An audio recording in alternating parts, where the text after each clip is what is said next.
In June 1098, outside the walls of Antioch, starving Crusader soldiers prepared for certain defeat, when eyewitnesses later swore that white-clad horsemen descended onto the battlefield, riding with authority, discipline, and impossible calm, turning despair into sudden, unexplainable hope. These men were not ordinary cavalry, witnesses insisted. Their garments shone white through dust and blood, their horses moved without fear, and their presence carried an authority that silenced panic, as if heaven itself had answered desperate prayers whispered through cracked lips. Chroniclers wrote that these riders appeared at the moment collapse seemed unavoidable, charging toward the enemy lines with perfect formation, unseen banners, and unwavering resolve, striking terror into seasoned warriors who moments earlier believed victory was assured. Some Crusaders fell to their knees mid-battle, convinced they were witnessing saints sent by God, while others fought with renewed strength, believing Saint George, Saint Demetrius, or Saint Mercurius rode beside them beneath the burning Anatolian sun.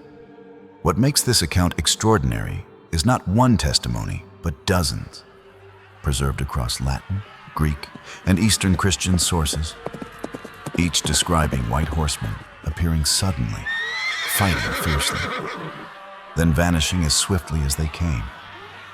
These accounts were recorded not as poetry or legend, but as sober history by men who feared God, respected truth, and understood the cost of exaggeration in an age where false testimony could destroy credibility and souls alike. Antioch in 1098 was not a place for fantasies. Hunger, disease, and exhaustion ruled the camp, making collective hallucination unlikely, while the sudden reversal of battle demanded an explanation beyond ordinary military fortune.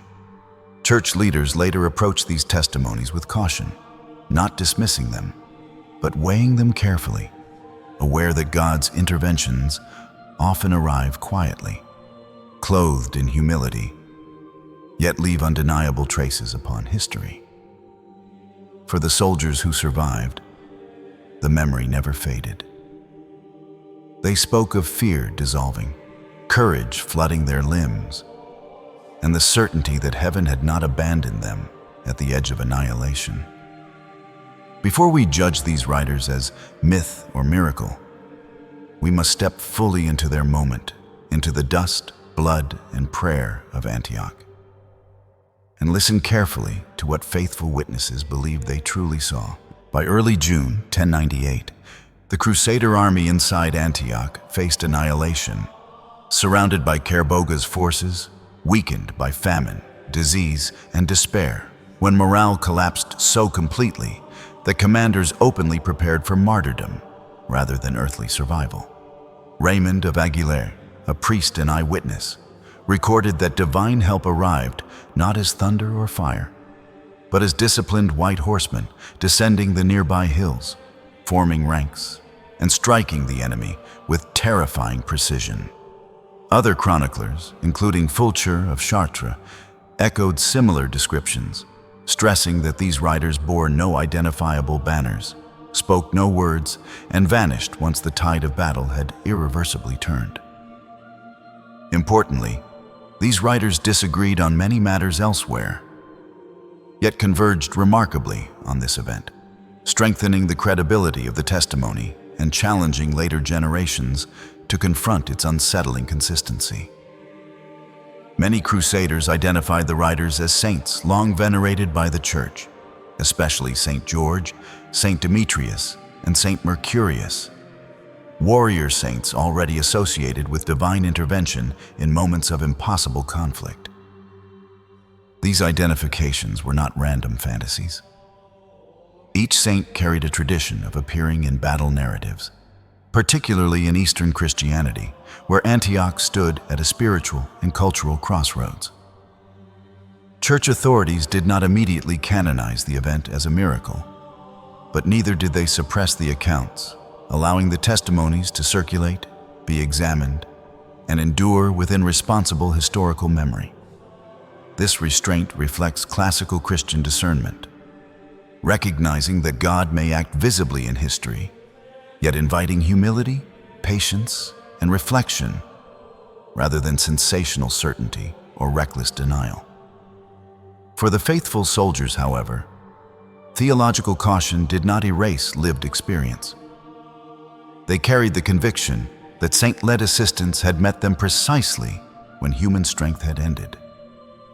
Thus, Antioch's white horsemen remained suspended between history and heaven, recorded by credible witnesses, preserved by the Church, and remembered by believers as a moment when the invisible brushed unmistakably against the visible.